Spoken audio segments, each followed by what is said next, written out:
এক পলক দেখার পরে দেখলাম এইটা আমার মনে এসেছে। খাদিজাতুল কুবরার বয়স ওই সময় ছিল 27 বছর। কত? নবীজির চাইতে খুব বেশি হলো মাত্র 2 বছর বেশি।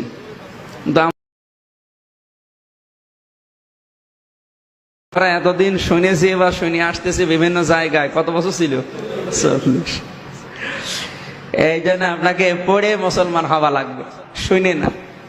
আপনি যদি শাবনূরকে সত্যি দেখে আসেন, এখন শাবনূর তো বুড়ো হয়ে গেছে, চলে না, এখন চলছে মাহিয়া মাহি, নুসরাত ফারিহা। বলবো না কি দেখবেন, কি আমার কি পরিমাণের মতো জিনিসপত্র আছে?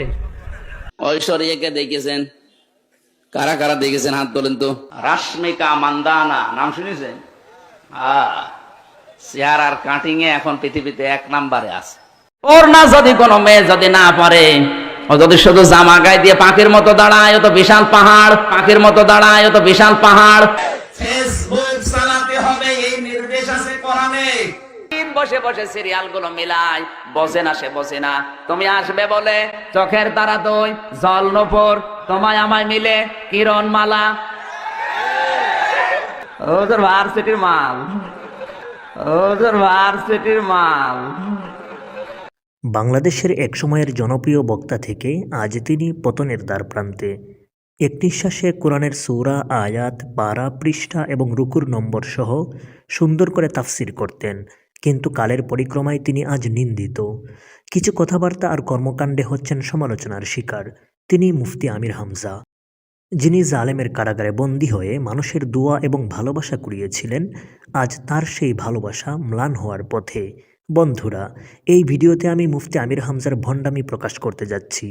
ভিডিওটি অনেক ইন্টারেস্টিং, না টেনে সম্পূর্ণ দেখুন এবং শেয়ার করুন বন্ধুদের মাঝে। তিনি ওয়াজের মঞ্চে বসে এমন কিছু কথাবার্তা মুখ দিয়ে বের করেন যা কখনোই কোরআন সুন্নাহের আলোচনার সাথে যায় না। বলবো না কি দেখবেন, কি আমার কি পরিমাণের মতো জিনিসপত্র আছে? ওর না যদি কোনো মেয়ে যদি না পারে, এ তো বিশাল পাহাড়। বুকে কোনো ওড়না নেই, বুকের উপরে লিখে দেয় 1 বুক জ্বালা, আর পেট মনে হয় ফুটবল খেলার মাঠ। একজন ইসলামিক স্কলারের মুখ থেকে এমন জঘন্য এবং নির্লজ্জ কথাবার্তা বের হওয়াটা সত্যি দুঃখজনক। 2016 সাল থেকে তিনি বাংলাদেশের ওয়াজের ময়দানে মোটামুটি একজন ভাইরাল বক্তা। সর্বপ্রথম তিনি যে শব্দটি মুখ দিয়ে বের করে সমালোচনার শিকার হয়েছিলেন সেটি হচ্ছে ভার্সিটির মাল। তিনি একটি ওয়াজের মঞ্চে নিজের জ্ঞানের পরিধি বুঝাতে গিয়ে বলেন, হুজুর কিন্তু ভার্সিটির মাল। ওদের ভার্সিটির মাল, ওদের ভার্সিটির মাল। অতঃপর তিনি সময়ে সময়ে বিভিন্ন নায়িকাদের নাম নিয়ে এমন সব মন্তব্য করেছেন যেন তিনি সেসব অর্ধনগ্ন নায়িকাদেরকে নিয়ে প্রচুর গবেষণা করেন এবং তাদের চলাফেরা খুব বেশি ফলো করেন।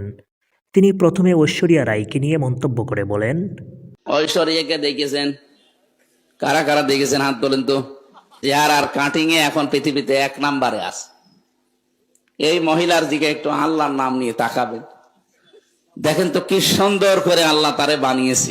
নাউজুবিল্লাহ, একজন ভারতীয় নর্তকীকে কতটা ফলো করলে তিনি এমন মন্তব্য করতে পারেন?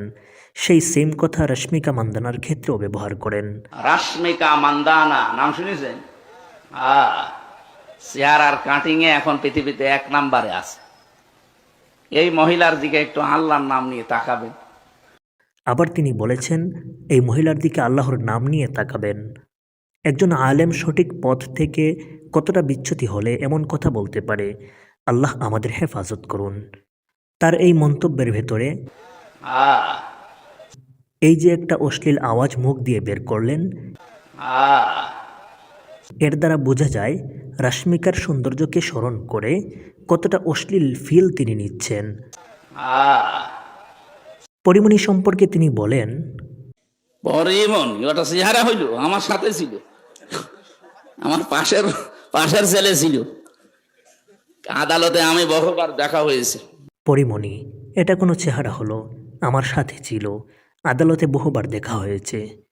আবার অন্য একটি ভিডিওতে তিনি মন্তব্য করেন, বলবো না কি দেখবেন, কি আমার কি পরিমাণের মতো জিনিসপত্র আছে? বলেন কে দেখবে, বলেন তো। আমার কি আছে দেখার মতো? আমার কি পরিমণির মতো জিনিসপাতি আছে? অর্থাৎ তিনি আদালতে পরিমণির জিনিসপাতি খুব ভালো করেই দেখেছেন এবং পরিমণি যেহেতু তার সাথেই ছিল, তিনি পরিমণির জিনিসপাতি নিয়ে ভালোই গবেষণা করেছেন। অন্য আরেকটি ভিডিও ক্লিপে তিনি শাবনূর, মাহিয়া মাহি এবং নুসরাত ফারিয়াকে নিয়ে মন্তব্য করে বলেন, আপনি যদি শাবনূরকে সত্যি দেখে আসেন, এখন শাবনূর তো বুড়ো হয়ে গেছে, চলে না, এখন চলছে মাহিয়া মাহি, এরপরে যে ফারিহা না কি জানো, নুসরাত ফারিহা, এরে যদি আপনি দেখে আসেন এই কাশিমপুর বাজারে, আপনি কি নামাজের ভেতর আলহামদুলিল্লাহ রাব্বিল আলামিন পড়বেন, না মনে মনে ভাবলেন যে কি দেখলাম? এই ভণ্ড আমির হামজা হয়তো তাদেরকে দেখে নামাজে দাঁড়িয়ে আলহামদুলিল্লাহ না পড়ে মনে মনে ভাবে যে কি দেখলাম। কুষ্টিয়ার বড় বাজারে রিকশায় ওঠার ঘটনা বর্ণনা করে তিনি বলেন, কুষ্টিয়ার বড় বাজারে একবার রিকশায় উঠলাম, আমার নিয়ে রিকশা চালক চালাতে পারে না। 3 দিন পরে দেখি ওই রিকশায় মোটা মোটা 3টা মমতাজ মার্কা মহিলা উঠেছে, বিউটি পার্লার থেকে সেজে সেইভাবে 8-7 পোশাক পরে উঠেছে, কোনো ওড়না নেই কারো। আমার রিকশা ওভারটেক করে হুড় হুড় করে চলে যাচ্ছে, বলে দাঁড়া, সেদিন আমার নিয়ে টানতে পারছিলে না, আজকে এত জোরে যাও কোন কায়দায়? বলছে হুজুর এইরকম মহিলা আমার রিকশায় উঠলে আমার গা গরম হয়ে যায়। হুজুরকে নিয়ে রিকশা চালক নাকি চালাতে পারছে না। আবার কয়েকদিন পর মমতাজ মার্কা মোটা মোটা 3টা মহিলাকে নিয়ে সেই হুজুরের রিকশাকে ওভারটেক করে চলে যাচ্ছে, আবার থামিয়ে নাকি জিজ্ঞাসা করেছে, এবং রিকশা চালক বলেছে তারা রিকশায় উঠলে শরীর গরম হয়ে যায়। কতটা বানোয়াট কথাবার্তা! মহিলাদের সামনে কোনো রিকশা চালক এমন মন্তব্য করার সাহস পাবে কোনো দিন? আর এই ভণ্ড বক্তারও কি সেই অধিকার আছে যে পথচারীর রিকশা থামিয়ে তাকে জিজ্ঞেস করবে? এসব মিথ্যুকরা নাকি শুধু কোরআন আর হাদিস থেকে আলোচনা করে, তাহলে এমন অবান্তর মন্তব্য আসে কোথা থেকে? এই ভণ্ড আমির হামজা বলেছে ফেসবুক চালাতে হবে, এটা নাকি কোরআনে আছে। ফেসবুক চালাতে হবে এই নির্দেশ আছে কোরআনে।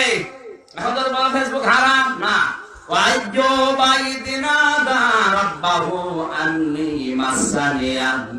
আল্লাহ পাক বলেন ফাস্তাজাবনা লাহু, আমি আল্লাহর ডাকে সাড়া দিলাম, তার মানে তাকে লাইক দিলাম। ফাকাশাফনা, তার ওইটা আমি দূর করে দিলাম কষ্টটা, তার মানে কি তার ওই কষ্টটা আমি শেয়ার করে সরিয়ে দিয়েছি, তার ওই কষ্টটা আমি শেয়ার করে সরিয়ে দিয়েছি। আবার মোদি এবং শেখ হাসিনাকে নিয়ে মন্তব্য করে বলেন, মোদের বউ নাই। ঠিক আছে, আপনি এটা বলবেন না, ওর সাথে বিয়ে দেওয়া তো জায়েজ নেই। হ্যাঁ, বিয়ে হতে পারে যদি দাদা মুসলমানি দেয়, আর দাদার এখন যা বয়স, হাজাম ডেকে মুসলমানি দেবেন, ও ছাতা তো গোড়া থেকে কেটে বাদ দিয়ে দেবেন। একজন বক্তার এ কেমন ভাষা! এটাই নাকি এদের কোরআনের তাফসীর। কখনো কখনো আবার রাগ করে মাহফিলে মিডিয়ার মাইক ভেঙে ফেলে।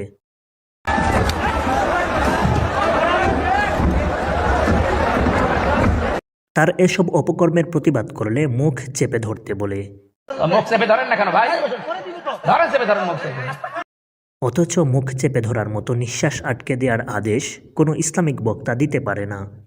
আপনি যদি কোরআন ও হাদিসের পাশাপাশি উপদেশ গ্রহণের জন্য অতীতের কোনো জগৎবিখ্যাত আলেম, ফকিহ, অলিয়া উলিয়ার কাহিনী বর্ণনা করেন, তবে তারা আপনাকে বলবে কোরআনের কোনো তাফসির নাই, শুধুই কিচ্ছা কাহিনী বলে।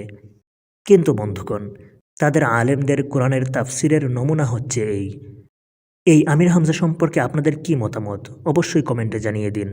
আল্লাহ তাআলা আমাদেরকে এসব নায়িকাদেরকে নিয়ে গবেষণাকারী ভণ্ড প্রতারক আলেমদের থেকে হেফাজত করুন। আমিন।